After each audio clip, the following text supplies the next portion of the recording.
সরকার হাইকোর্টের রায়ের বিরুদ্ধে সর্বোচ্চ আদালতে আপিল করেছে। আপিল আদালতে শুনানির দিন ধার্য করা হয়েছে। আদালত শিক্ষার্থীদের কোনো বক্তব্য থাকলে তা শোনার সুযোগ সৃষ্টি করে দিয়েছে। এই আইনি প্রক্রিয়ার মাধ্যমে সমস্যা সমাধানের সুযোগ রয়েছে। এই আইন প্রক্রিয়া সমাধানের সুযোগ থাকা সত্ত্বেও রাস্তায় আন্দোলনে নেমে দুষ্কৃতিকারীদের সংঘাতের সুযোগ করে দেবেন না। সর্বোচ্চ আদালতের রায় আসা পর্যন্ত ধৈর্য ধরে অপেক্ষা করার জন্য আমি সকলকে বিশেষভাবে অনুরোধ জানাচ্ছি। আমার বিশ্বাস আমাদের ছাত্র সমাজ উচ্চ আদালত থেকে ন্যায় বিচারই পাবে, তাদের হতাশ হতে হবে না ইনশাল্লাহ। মুক্তিযুদ্ধের চেতনায় আমাদের প্রিয় মাতৃভূমিকে সকলের সহযোগিতায় স্মার্ট বাংলাদেশ হিসেবে গড়ে তুলব।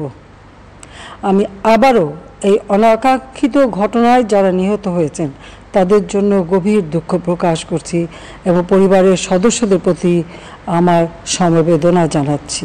আমি দ্ব্যর্থহীনভাবে ঘোষণা করছি, যারা হত্যাকাণ্ড, লুটপাট ও সন্ত্রাসী কর্মকাণ্ড চালিয়েছে, এরা যেই হোক না কেন, তারা যেন উপযুক্ত শাস্তি পায় সে ব্যবস্থা নেওয়া হবে।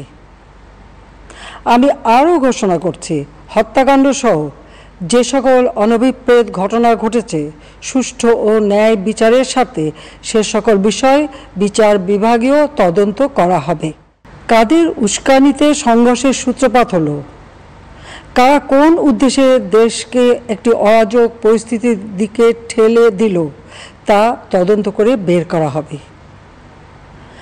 আমি আন্দোলনরত কোমলমতি ছাত্রছাত্রীদের নিরাপত্তা নিয়ে অত্যন্ত উদ্বিগ্ন। এই সন্ত্রাসীরা যে কোনো সময় সংঘাতের পরিবেশ তৈরি করে তাদের ক্ষতি সাধন করতে পারে। তাই শিক্ষার্থীদের পিতা মাতা, অভিভাবক এবং শিক্ষকদের প্রতি আমার আবেদন, তারা যেন তাদের সন্তানদের নিরাপত্তার বিষয়ে সজাগ থাকেন।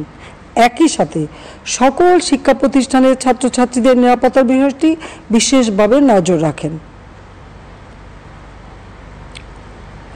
সরকার হাইকোর্টের রায়ের বিরুদ্ধে সর্বোচ্চ আদালতে আপিল করেছে।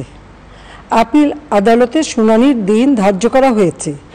আদালত শিক্ষার্থীদের কোনো বক্তব্য থাকলে তা শোনার সুযোগ সৃষ্টি করে দিয়েছে। এই আইনি প্রক্রিয়ার মাধ্যমে সমস্যা সমাধানের সুযোগ রয়েছে। এই আইন প্রক্রিয়া সমাধানের সুযোগ থাকা সত্ত্বেও রাস্তায় আন্দোলনে নেমে দুষ্কৃতিকারীদের সংঘাতের সুযোগ করে দেবেন না। সর্বোচ্চ আদালতের রায় আসা পর্যন্ত ধৈর্য ধরে অপেক্ষা করার জন্য আমি সকলকে বিশেষভাবে অনুরোধ জানাচ্ছি।